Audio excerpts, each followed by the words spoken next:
Emily Wurdeman and Linda Vater are both members of the Tam family, and they have challenged themselves to do something in 2022 that maybe is unexpected. Make small changes, take those small victories as a way to defeat or beat back the desire to take on everything at once. Here's their story. I just need to not fix, but like update every part of my life, hence the small changes. I tell myself, just start somewhere. Just start anywhere. This time of year, I concentrate on doing things I can do now that will help me be more effective and efficient. My biggest thing is going to be getting on a schedule. I want to go to bed at the same time every night, get up at the same time every morning. Every morning I make my bed, and about 6 months ago I started doing a 1-minute plank as soon as I had made my bed. And I have added another ritual, and that is I do 12 push-ups. My big goals is to start every day on a positive note, and for me that means actually eating breakfast. So today I made myself overnight oats and put fresh fruit, honey, and a few chocolate chips on them, and I'm just so excited to start my day like this. Members of the Tam fam, Emily and Linda are both with us. Thank you so much for joining us. I'm so fascinated by all of this. So, Emily, one of the small changes you've made was simple as to start your day with breakfast. How did that impact you? Well, I don't usually eat breakfast. I usually just kind of forget, go about my day, drink coffee. And I decided that by eating breakfast every single day, that will be something consistent every day of my life. Eat breakfast and eat a good breakfast. And so by eating a good breakfast every day, I make sure to start off every single day on a good note. I like that. Linda, we saw the fitness habit change that you've incorporated in your life.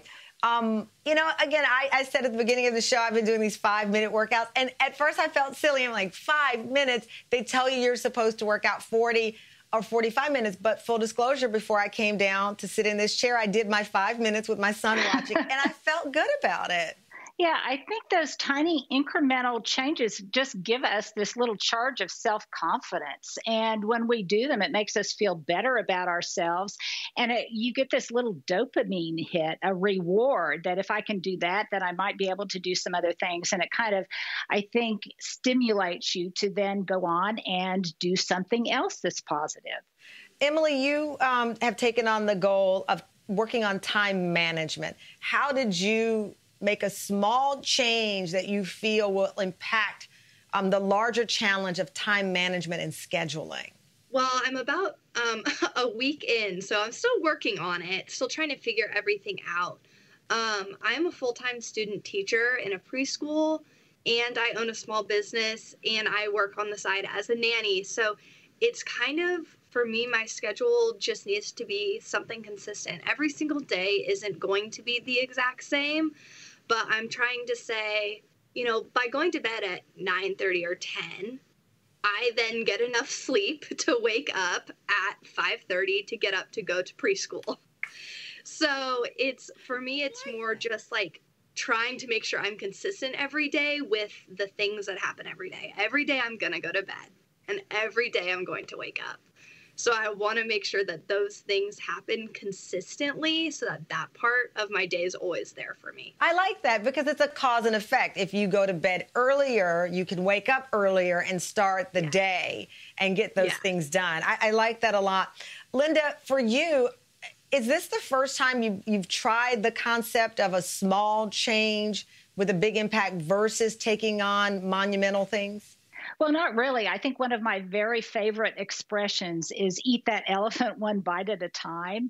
And so I think by really taking larger tasks and segregating them into little smaller tasks really makes everything seem a lot more manageable. And I've been a huge fan of James Clear and his book, Atomic Habits, which really stresses that taking something that seems intimidatingly large and then just dividing it up into these little micro units where you can affect change on the margins. And so for me, it's been a manageable way to make some pretty major changes both physically and mentally. And one thing that I have also started doing is we sometimes concentrate so much, I think, on physical incremental change. But one thing that I started doing last year was try to have the first words out of my mouth every morning be positive ones. I love that. Well, up next, our next guest says he has an easy and proven way to improve yourself 1%. 1% every single day. New York Times best-selling author James Clear, you heard his name brought up, will join us to tell us how we can do that right after the break.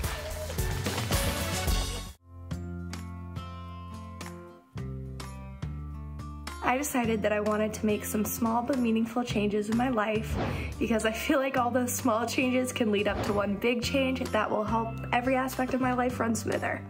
Little lifestyle changes that we can all do to improve my self-esteem.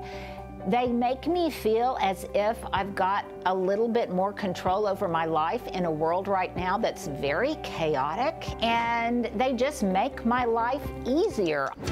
Yesterday, I folded my clothes, which was a big deal. So I don't have to go through my closet tomorrow. It doesn't all have to happen right now. As long as slowly new things are getting implemented. Welcome back. All hour, we've been discussing the power of small changes, and TAMFAM members Emily and Linda have just shared the changes they're making this year. And joining the conversation now is James Clear, habit expert and New York Times bestselling author of Atomic Habits, an easy and proven way to build new habits and break bad ones. James, thank you so much for joining the conversation. Talk to me a little bit about the mind and how it works as it relates to small changes, because we are so often trained to believe if you're doing something big, that means you're doing something, versus accepting that small changes can be as powerful. Sure. Yeah, we're told all the time, like you need to be more ambitious, set bigger goals, 10x your vision, all kinds of things like that. But, one of the most motivating feelings to the human mind is the feeling of progress. And so if you're making progress, even if it's smaller than what you had hoped initially, that feels good. You have every reason to continue moving forward. So a small win can be very meaningful. And, especially at this time of year, it's very easy to get wrapped up in setting a big goal or setting a big resolution, thinking about all the changes you'd like to make. But the truth is, we don't rise to the level of our goals. We fall to the level of our systems. And so as much as we hope that the big changes that we want to achieve and the ambitious goals that we set for ourselves will change things, in reality, the only thing that actually moves the needle, that actually changes something, is if the system changes. And I would define your system as the collection of daily habits that you follow. And so it's really about just making these small little adjustments to the habits that you perform each day. And if you can do that, then often the outcomes will follow.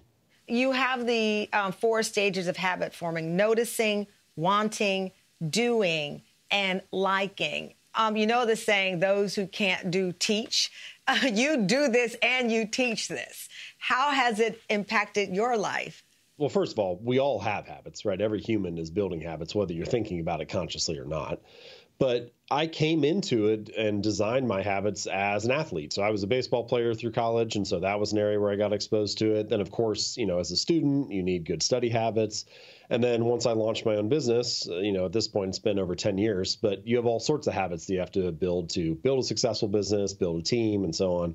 So I've had to practice the ideas. From a high level, you roughly want 4 things if you're trying to build a good habit. You want to make it obvious. That's what I call the first law of behavior change. Make it as obvious as possible. You want to make it attractive. The more attractive or appealing or enticing a habit is, the more likely you are to feel motivated to do it. The third law is you want to make it easy. The more easy, convenient, frictionless, simple a habit is, the more likely it is to be performed. And the fourth law is you want to make it satisfying. The more satisfying or enjoyable a habit is, the more likely you are to return to it in the future. So make it obvious, make it attractive, make it easy, make it satisfying. Listening to that list, I was thinking about Emily and Linda, who are still with us. Emily making the change of going to bed early so that she can wake up. The early bird gets the worm. And Linda, I can't help but to notice, obviously, you have this beautiful garden. This is what you do for a living.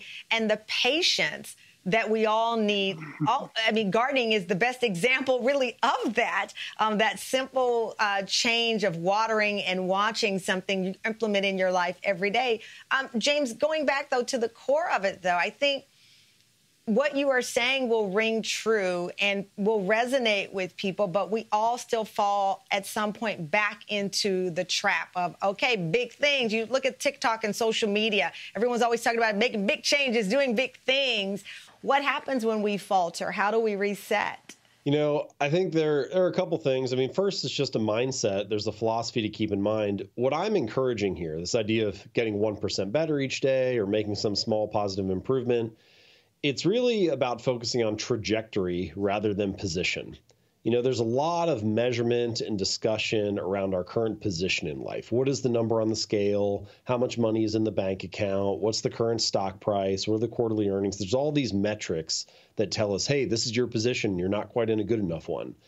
And I'm encouraging us to say, listen, let's just set that to the side for a second and focus on trajectory. You know, did I make today a good day? Did I live in some positive way today? And if so, if you're on a good trajectory, all you need is time, right? If you have good habits, time is your ally. But if you have bad habits, time becomes your enemy. And every day that clicks by, you kind of dig the hole a little bit deeper.